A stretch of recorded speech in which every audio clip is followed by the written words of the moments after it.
So I'm going to get started and let anyone who wants to jump in after. And so today's topic is about design thinking. Got to get my monitors aligned here. There you go. That should do.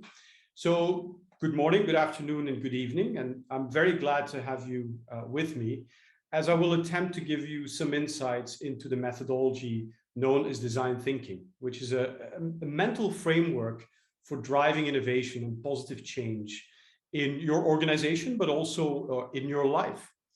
Now, why am I doing this? Very briefly, who am I? Why am I doing this? So I'm Marc. I'm Belgian originally. That's not my fault. I spent 13 years in China, and then in Spain. I'm based in Barcelona now, but I spent a lot of my time in the Middle East on training, coaching, public speaking, and I also write for several magazines on the topics of innovation, digital transformation, and design thinking. So I have the privilege and the good fortune of working with wonderful organizations, either direct or through wonderful partnerships with leading organizations like Leron, like PricewaterhouseCoopers, like the Center for Creative Leadership, and other eminent organizations who bring me in to bring innovation teaching, design thinking, digital transformation, education to their clients. So that's who I am. Why am I doing this? Because I firmly believe that innovation is the most important skill of our time. I'll get back to that. I'm also doing it because I want to demystify what innovation and design thinking are, hopefully by giving you an overview that is high level enough to fill the next 45 minutes or so without going into too much detail, so that you have a sense what this term really is about. And also I want to sort of remove this idea that innovation is purely about technology, right? If you can't keep up with the blockchains and the metaverses and the AI and the machine learning, I'm here to tell you that's okay, because great innovation isn't necessarily about technology. What's the third reason I'm doing this? Well, blatant, unashamed self-promotion. I make a living teaching, training, writing, and public speaking. So if I can reach more people, then hopefully I have opportunities to go into these companies and do my very best to deliver the kind of innovation, insights, and change and training that they need to stand out in the next decade. Now, before I move on into the meat of the program today, wanted to make one more little announcement about me, and then I'm going to shut up about myself and what I do. Is one thing that I'm really excited about, which is a new thing that we've just opened up, is something called our innovation retreats. Myself and two senior coaches, people very, very high profile, have launched something called Inspire Limitless Retreats. And the reason we've done that is we believe that innovation cannot happen from a boardroom. You need to take people into open spaces. You need to take them into wholesome, nurturing environments where they can really have their creativity flow, where they can learn to collaborate, where they can learn to form a community spirit in the same way we've been doing it for tens of thousands of years. So our innovation retreats will take place in a beautiful, beautiful stone reformed farmhouse outside of Barcelona in the Penedès region, which is famous for its wines. And so if you want to learn more about that, just talk to me, send me a message or whatever you'd like to do to learn more about this. So that's a little bit about the self-promotional stuff. So I want to move on. Here's a picture of the region that I'm talking about. Very, very beautiful. So let me move on. Okay. Here's the thing. Innovation matters, perhaps now more than ever.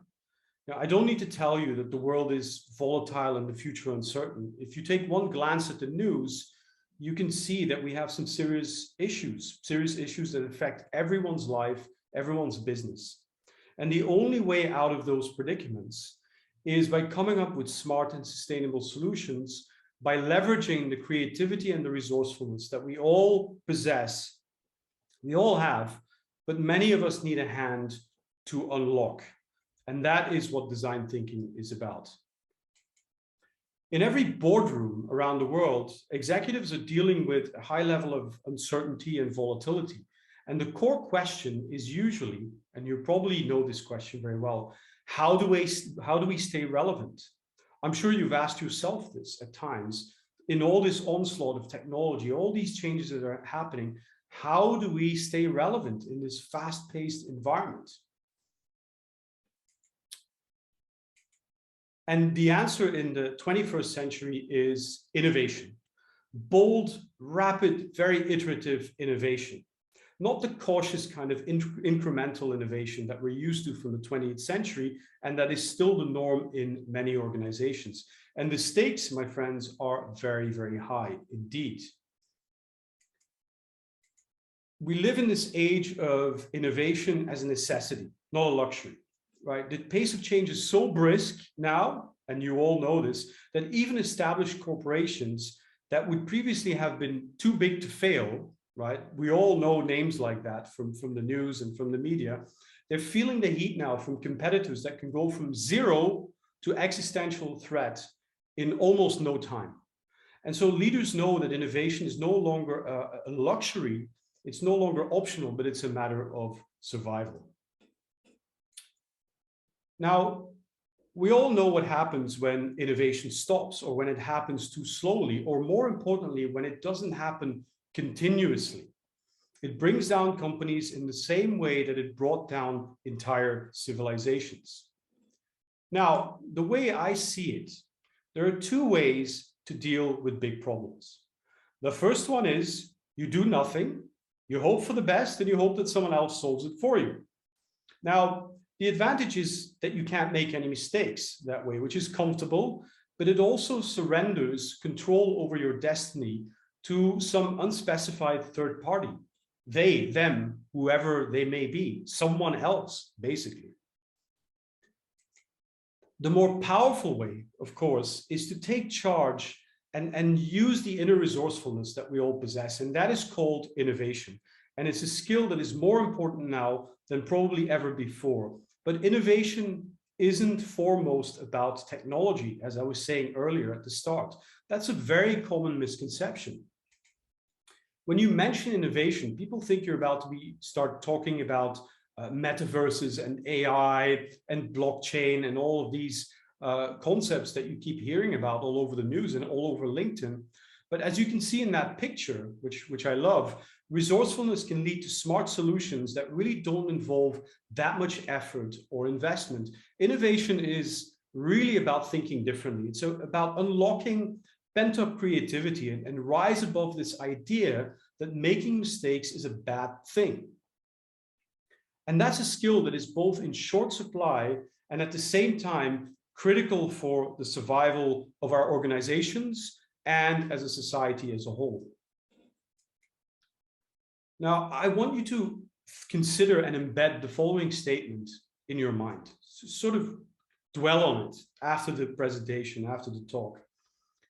Just consider this. Productivity and creativity cannot coexist. So let me repeat that. Productivity and creativity cannot coexist. So you're either executing or you're contemplating, not both, at least not at the same time. But typically, most of our time in companies and in organizations, our time is spent on output, on productivity, because that's been the prevailing formula for success and survival for the last 10,000 years. And old habits, as the saying goes, die hard. But that often leaves very precious little time for the skills and the capacities that we need to survive in the 21st century. Empathy, creativity, and experimentation. Now, we all know this concept that you see behind me instinctively, and we kind of know that it's true, but most of our lives aren't modeled on this wisdom. You give a person a fish, you'll feed them for a day. You teach them how to fish, you feed them for a lifetime. Most modern businesses still depend on outside help to innovate and to transform, and that is okay to a degree. But again, you are surrendering autonomy and control that way. Now, wouldn't it be amazing if we could empower ourselves and our teams with a flexible methodology for driving change and innovation? over and over again. See, the great problems of any age, including this age, aren't solved through knowledge. They're solved through imagination. Imagination is the bedrock of innovation, and teaching people how to unlock and leverage their imagination in a structured and collaborative way is what design thinking is really about. And then what happens as ideas and experimentation sort of begins, they give way to early prototypes and early ideas for new products and services. And you start seeing something quite miraculous and heartwarming. You start seeing the total alignment of teams and people into kind of a creative hive mind, capable of a level of innovation thinking that we need to solve the big problems. Now, design thinking is essentially based on 3 pillars. When you learn about design thinking in school or in universities, and it's being taught everywhere now, you learn 5 distinct steps. But I really want to give you the underlying fundamentals of what design thinking is about. It rests on 3 distinct pillars: empathy, creativity, and experimentation. Now, we all know the concept of empathy on a personal level, right? The ability to imagine ourselves in the place of others and vicariously experience their joys and their pains and their suffering and modify our behavior towards them accordingly. That's personal empathy. But today, what I'm talking about, what I'd like to talk about, is the power of organizational empathy, which is the ability of a company to take a genuine interest in its audience or its customer base for the betterment of the experience they offer those customers, and in return, for the betterment of the company's long-term viability. And to illustrate that point, I want to take you all on a little teleportation trip to San Francisco. See, here's the thing. Opera isn't necessarily the most accessible of art forms. And many opera houses have found it quite hard in recent times to entice younger audiences and younger generations to come and enjoy a night at the opera. And the same thing was true at the very eminent and very prominent San Francisco Opera. Now, like many classic opera houses, the San Francisco Opera is an organization with a very long, very proud history, a very structured, organized operation with a very clear decision-making hierarchy. Sounds familiar. Now, why not? The San Francisco Opera, in the end, promotes a form of perfection, right? Manifested in these incredible performances that involve endless rehearsal and detailed set design, leaving absolutely nothing to chance. All of that to say that the San Francisco Opera is not the kind of place that likes to make mistakes or experiment or fail. But faced with the reality of dwindling audiences, especially in that youthful demographic, what they did in the early 2000s, so we're going back in time a little bit as well, is they decided to take to the streets, literally take to the streets to get firsthand feedback from the community itself. So rather than try and solve the problem from the boardroom, as is still often the norm in most organizations, they instead ventured out onto the street and into the community to ask lots of questions and to observe and to take a genuine interest in people's behavior. And in speaking with lots of people, they started discovering some very interesting insights. Insights they likely would never have discovered from the comfort of their fancy opera house in San Francisco. Now, I'll get to what those insights were a little bit later, but first I want to dive a little bit deeper into this concept of organizational empathy. We all understand that to be a viable business, it means offering a product or a service that is designed around the needs of our customers and, in fact, not our own, or not primarily our own. But that implies knowing exactly what those needs are and acknowledging that those needs change over time as the world evolves around us, as it does all the time. But more often than not, and always with the best of intentions, we tend to be disseminators of information, right? We curate and we compile and we collect information, organize it for our audience for the intent of providing newsletters and emails, workshops, webinars, social posts, etc.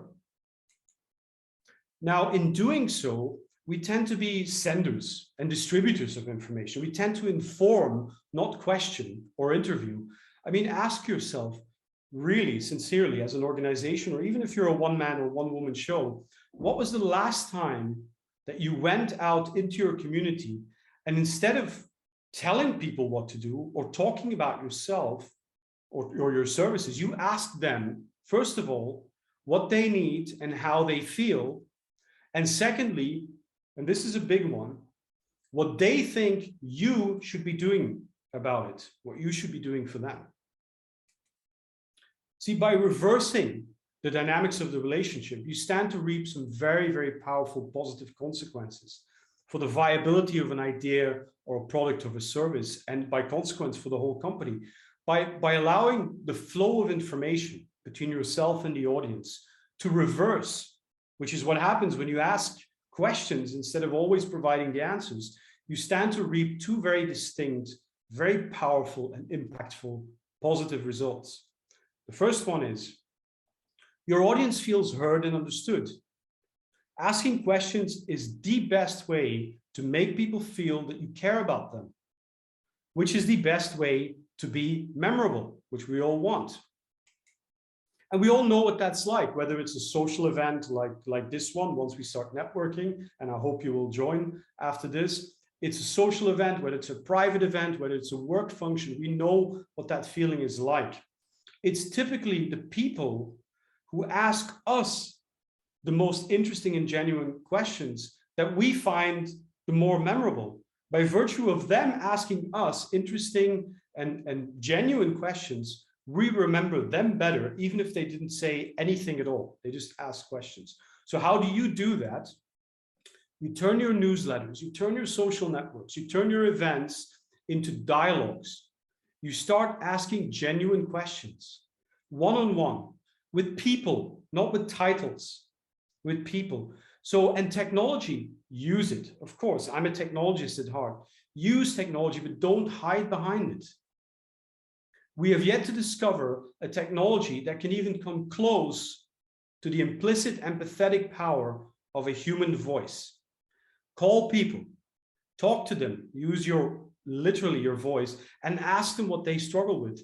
And then once again, the very important one, ask them what they think you should be doing to help, instead of deciding that from the boardroom.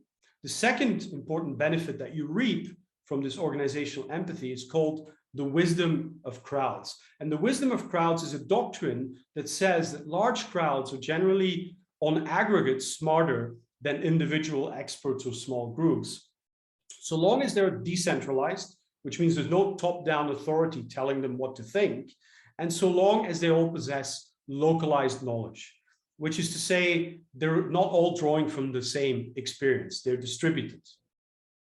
For example, if you were to, let's say, place a jar of marbles on a table in a busy street, you can try this if you want, place a jar of marbles in a busy street and ask an individual, anyone, to look at your jar full of marbles and guess how many marbles are in the glass. Now, the likelihood that their guess will land within close proximity of the actual number is quite small. However, and this experiment has been done, it's called The Wisdom of Crowds. There's a great book about it, by the way. But if you were to ask dozens or maybe hundreds of people to estimate the contents and how many marbles are in that jar, then the average of all those guesses will closely approximate the actual number. And similarly, going back to your community and collecting a wide variety of expressed or observed needs, because they might not always be expressed, people might not tell you, you have to actually observe them, can yield incredibly useful insights that can be the basis of an idea, that can be the basis of a product or a service. But you have to take a genuine interest in people and their needs. Organizational empathy demands a willingness to be vulnerable and to admit that you don't have all the answers. It demands more vulnerability than most organizations are still willing to display. But if you can muster the courage to be vulnerable, to admit that you may not have all the answers top down from the boardroom, and tap into the wealth of wisdom that resides within your community, you can very well discover common needs and wisdom that you can turn into an idea that you can turn into an innovation that may very well change the fortune of your company. And that, the power of organizational thinking, organizational empathy, that is the first pillar of design thinking.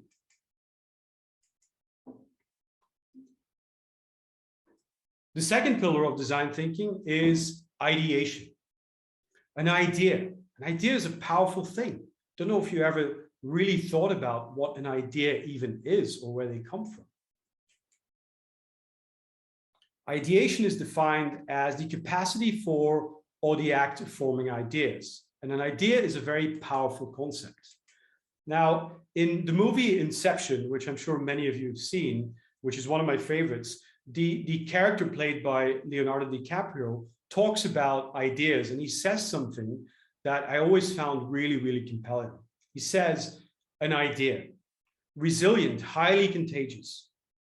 Once an idea takes hold of the brain, it's almost impossible to eradicate. An idea that is fully formed, fully understood, that sticks right in there somewhere. Now, I asked you, and I would love to hear about it later, afterwards, if we do a Q&A or in the networking session. Have you ever had an idea? An idea that you thought, quite frankly, was pretty brilliant. And I'm sure that resonates with everyone. An idea that could have been maybe a business of its own, or a transformative part of an existing business, but an idea that you never acted on, out of doubt, out of fear of failure, fear of ridicule, fear of what other people might think of your crazy idea. I'm sure that resonates with a lot of people. See, ideas are the sparks of consciousness that set us apart from all the other creatures that dwell on this beautiful earth. How ideas form in the brain remains a mystery, a neurological mystery. But what we have learned over time is that ideas, more than knowledge, propel us forward as a species and as a society. Imagination, not knowledge, is the bedrock of innovation. And the beautiful truth is that you can't use up creativity. You can't run out of creativity. The more of it you use, the more of it you have. And as someone once said, the best way to have a great idea is to have lots of ideas. And we'll look at what some other companies did.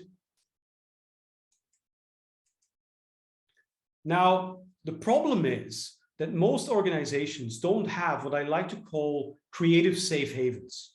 Neutral zones where there is no hierarchy, there is no judgment, and there's no authority, right? That sounds like a lot of corporations where the decisions and the creativity is sort of imposed top down. And this is problematic. Why? Because great ideas can originate from the most unlikely of people at the most unexpected of times, but only if those ideas find a welcome climate to thrive. Think about a small town young boy, the seventh child of an immigrant family. He was deaf in one ear and he only went to school for a few months in his whole life. But he had ideas. He had lots of ideas and he was not afraid to fail, and he embraced experimentation. And his name was Thomas Edison, and he changed the world. Another one, a nerdy engineer with a very dubious haircut. He was working for Hewlett Packard in the mid to late 1970s. And he had this idea of building, instead of these giant, unwieldy tower computers that were made for enterprise businesses, he wanted to make a personal computer. And he pleaded over and over again with Hewlett Packard management to let him design a personal computer for human beings, for people to use at home. They turned him down time and time again. And after they turned him down 5 times, he finally packed up and left and found greener pastures where his ideas were not only allowed, but celebrated and acted upon. And his name was Steve Wozniak, you know, the other Steve. And together they started, of course, the first $3 trillion company in the history of the world.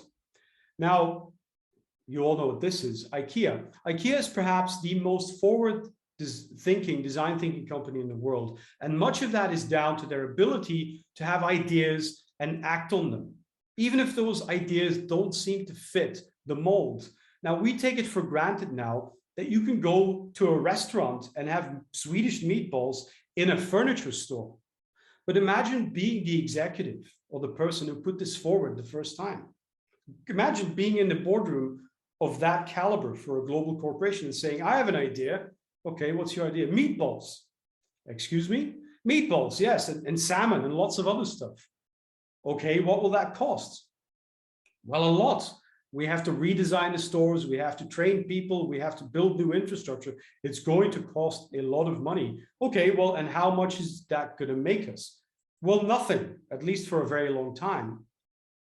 Okay, let's do it. It's only in an environment where creative thinking and human-centric principles are welcome that these kind of ideas can thrive and turn into hugely profitable and successful businesses. IKEA is a beautiful example of that.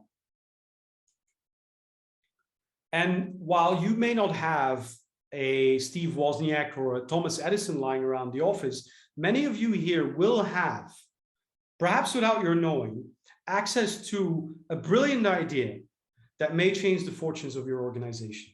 Almost every company has this within their ranks. But are you fostering a culture, or are you part of a culture where those ideas can be freely expressed without judgment, without ridicule, without bias? Are you cultivating an environment where the expression of ideas isn't an intermittent occurrence reserved for the C-suite, but a habit, a continuous habit?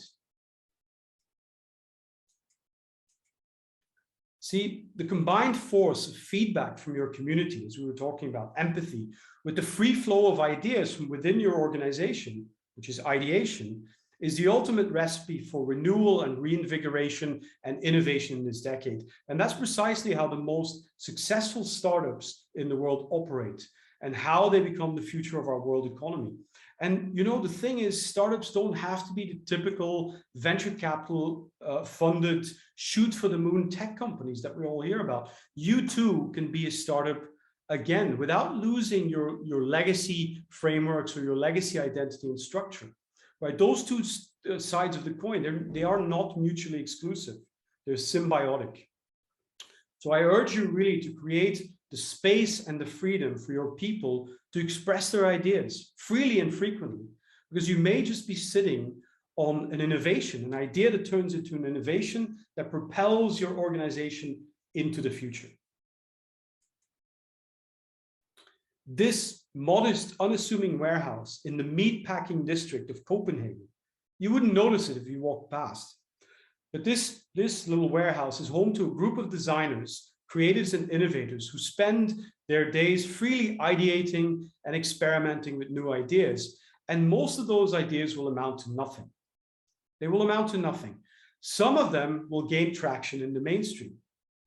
And this innovation lab, it's an innovation lab effectively, offers a company a safe way to experiment daily with new concepts without it affecting their main business, unless and until they choose to do so. Space 10 is entirely funded by and dedicated to IKEA. Once again, them. Just goes to show, to have a great idea, have lots of ideas. I want to go back to the San Francisco Opera for a moment. So gathering all the feedback from their street-side interviews, the team was able to distill some really interesting insights and some surprising conclusions. It turns out that the majority of the people they spoke to didn't really have any issues with the art form at all. They didn't think it was boring or uncool or inaccessible. In fact, many of them expressed an enthusiasm for opera and more than a willingness to attend performances. So there was no problem. So what was the problem? The problem was, what held them back wasn't the art form or the perceived complexity of the art itself, but it was the etiquette surrounding opera. That was the sticking point. See, they weren't sure what the rules were, how you were supposed to behave, how you avoid committing some horribly embarrassing faux pas in public. So leveraging the wisdom of the crowd by displaying genuine organizational empathy, street side, they were able to find some needs and apprehensions that had until then remained hidden because they were used to doing things top down from the boardroom. Now, embracing those learnings, instead of pretending to know what people want, it allowed the San Francisco Opera to run some experiments, unlike any that they had run in the past. And I'll get back to what they were. The last pillar of design thinking is experimentation. Community feedback, empathy, as we spoke about, leading to new ideas, ideation, which was the second pillar, is still utterly useless if it's not converted into a manifest solution. Doesn't matter how much you empathize or how many ideas you have if you don't do anything with them. And unfortunately, most organizations that make it to this stage still stop here and never end up materializing their ideas. It's called innovation theater. Why? There's a number of reasons, but here's a big one. The same personal quality often found in people like yourselves, people who run and manage respectable organizations, is a tremendous weakness on an organizational level in the 21st century. And that quality is called perfectionism. See, for most of us, something happens just right about the age when we enter our teenage years and we go to high school. We're immersed in the doctrine of perfectionism. We're told that the key to success is always in preparation, in hedging risk, and in mitigation. We're led to accept that in our future, our professional success will be dictated by our ability to always plan very carefully, to remove as much risk as possible from the equation. Otherwise, don't begin. Don't fail, avoid risk. But before that shift happens, somewhere in our teenage years, we apply a very different doctrine, the doctrine of experimentation. But we don't call it the doctrine of experimentation when we're 7 or 8 years old or lower. We call it play. Play. We don't know we're doing it. It's just a natural state of being until it is replaced later in our teenage years by the doctrine of perfectionism. And yet, it is trivially easy to show and to demonstrate that a culture, a mindset of continuous low-risk experimentation lies at the root of the most successful projects and creations in history. And I want to give you some contemporary examples. I don't know if anyone recognizes this. These are sketches that were drafted on a restaurant placemat somewhere in, I believe it was 1994 or 1996, by a film director and 3 writers of Pixar. Everyone knows the animation studio Pixar. So they went out to lunch one sunny afternoon in 1994, and they had lunch. And what they did is they just started ideating. They started sketching on paper some ideas for characters, just very rough, embryonic ideas of what they could work with. Now, all those ideas, they would ultimately turn into 4 movies: A Bug's Life, Finding Nemo, Monsters, Inc., and WALL-E, collectively grossing over $1 billion at the global box office, all over one lunch on a placemat with some pencils. That must have been some great food. This hideous looking thing behind me, you can probably see, you might be able to see who it's from by looking closely at the picture. This hideous looking thing, this was Sony's first commercially released product. It was a rice cooker.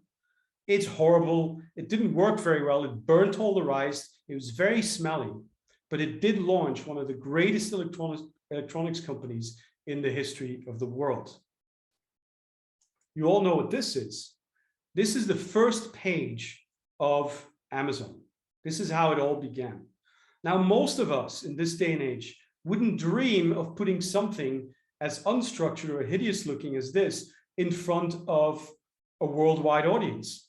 But this is the point of starting small, experimenting and iterating. This is the very first version of the Amazon webpage. And then this one, I don't know if you recognize this. Now, who in their right minds would build something as ugly as this to begin with, and then try and sell it to a paying public for what is adjusted for inflation was about $3,300 at the time for a wooden box and a keyboard. I mean, who of us would dream of doing such a thing? Well, there are two guys who did, and you know who they are. This is the Apple I. This is the legendary Apple I, an ugly looking thing that most of us wouldn't have the guts to try and sell, but they did, and the rest is history. So I want to go back one last time to the San Francisco Opera. Based on the feedback from the community, and as a result of multiple ideation sessions, where no idea was deemed crazy, all input was welcomed from all parts, all ranks of the company. They settled on an experiment. See, rather than try and coerce young people to dress up and come to the opera house, they would instead bring opera to them. So what they did is they scouted out and rented some very primitive looking downtown venue, barely more than a warehouse, and with a bar and some space, a dance floor. And they would send invites across social media to say that there was some kind of opera-related event in a decidedly non-operatic venue. Finally, when the doors opened, I believe it was on a Saturday, when the doors opened to that event, a queue of more than 400 people stretched around the block in downtown San Francisco. What they did is completely turn on its head the concept of opera.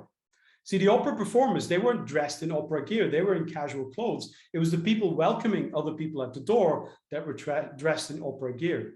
They had projection walls, they had social events. They had an opera music wheel where you could spin the wheel to pick the next song. They had an opera diva battle where two opera divas would sort of fight it out vocally. And so really what they did is completely reinvent, based on community feedback, what opera could mean to this audience. And so they completely reinvented it, and it was an enormous, enormous success. Empathize, ideate, and experiment. That is the bedrock of design thinking. Now, for those of you who are a little bit more analytically inclined, and that's the closing part of the presentation, what is the actual value? What is the economic value of human-centric design-led practices, right? And the word design is very important, because when we're talking about design thinking and design in this context, we're not talking about necessarily graphic design or product design in the way that we think about design. We're thinking about design as the concept of manifesting an idea, manifesting, creating something new. That's design. And so in recent years, more research has been done on the value and importance of design-led product creation, and the findings really, really speak for themselves. The most extensive research that was done on design-led practices was conducted by McKinsey, and it was called the business value of design. And it was a very, very exhaustive set of research. They tracked the design practices of 300 publicly listed companies, so big ones, over a 5-year period in multiple countries around the world and in multiple industries. And their senior business leaders, design leaders, and staff were interviewed and surveyed. They collected more than 2 million pieces of financial data, and they tracked over 100,000 design actions. All of that to say, it was very thorough research. And the findings of that research were distilled into what they call the McKinsey Design Index. And I highly recommend that you download this report. Really, really compelling reading. And the McKinsey Design Index plots the strength of companies' design practices against financial results, because ultimately companies still need to make money. And what they found is that the most successful organizations consciously foster a culture of sharing early prototypes with outsiders and celebrating embryonic ideas. See, as mentioned earlier, your biggest enemy in this decade is the very quality that most of you consummate professionals will take pride in. You're perfectionists, and you'd rather do it perfectly or not at all, whatever it is. But that's a 20th century legacy mindset that puts you at a major disadvantage in the 21st century. See, the key to success in this century is to use an iterative approach. It means taking small steps very frequently instead of trying to leap from an idea to a solution, top down from the boardroom. And if you take that iterative approach, then mistakes do not become expensive failures, as happens in many companies, because they go straight from, I have an idea, usually from the boardroom, to spending millions on trying to manifest that idea. And then it fails, and it's cost years and lots of money and jobs. But they're useful stepping stones that provide feedback on your process, on your progress. Think back to the Space 10 event, that innovation lab by IKEA. Every small individual step is both affordable and easily reversible if it doesn't set the standard for the next step. And that too is an integral part of the design thinking mindset. So the fundamental question in closing, the fundamental question the McKinsey Design Index wanted to answer was, how do companies deliver exceptional design? Launch after launch, time after time again. What is design worth? How do you get a company like Apple to go from the iPhone 1 to iPhone, I think we're up to 13 now, without so much as a hiccup in sellability and adoptability? How do you do that? And so they found that companies that score within the top quartile McKinsey Design Index outperformed all industry benchmarks in terms of growth by 2 to 1. So a significant difference. And what their research also showed is that many companies have been really slow to catch up. Over 40% of companies surveyed still aren't talking to their end users, to their community during the development stage. Goes back to the very beginning of what I was saying, organizational empathy. And just over 50% admitted that they have no objective way to assess or gauge or set targets for the output of their design teams. So that was the end of the presentation. So the core of design thinking is empathize, ideate, and experiment. Of course, this is just skimming the surface. To learn the whole methodology, it would take many more days, and usually that's done over a 5, 6, 7, or 8 day training, sometimes many months. When I did my MIT design thinking certification, it took 3 months. So there's a lot to dig in, but hopefully that sort of general overview of the 3 core pillars of design thinking, empathize, ideate, and experiment, hopefully that gave you a little bit of a sense of what the methodology is about. And hopefully you will want to dig a little bit deeper into the essence of how it works and what companies have done to actually turn this idea, the methodology, into winning products. And we're talking about Airbnb, we're talking about Spotify, we're talking about Bank of America, and an endless litany of other large and small companies. So that was the end. I will leave it at that.